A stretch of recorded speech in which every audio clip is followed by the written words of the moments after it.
been a lot of activity over here, but the recent few days I'm seeing it myself.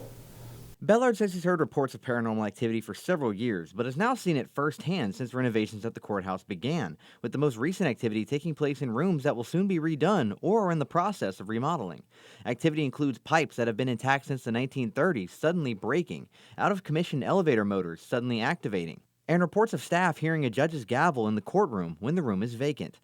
Then last week we had a flood up on 206, where 2 floors above me now. It flooded that room, the clerk of court's offices, from one end to the other. No rhyme or reason of why it did it, and we got plumbers over here to come look at it, and they ran cameras through all the lines, and nothing. There's nothing that could happen, nothing that made any sense.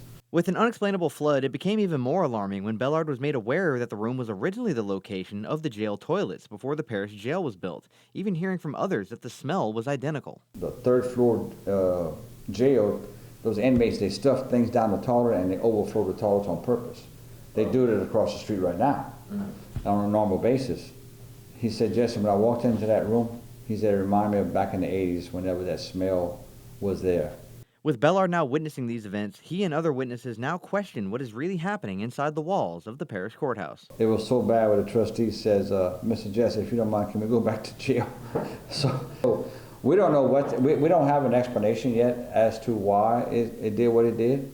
There's nothing. So we're hoping to find out more, but we haven't. As the search for answers continues, the team of paranormal investigators visited the courthouse and reported large amounts of activity, but there's no plan on how to deal with it. In St. Landry Parish, I'm Zane Hogue for KLFY News 10.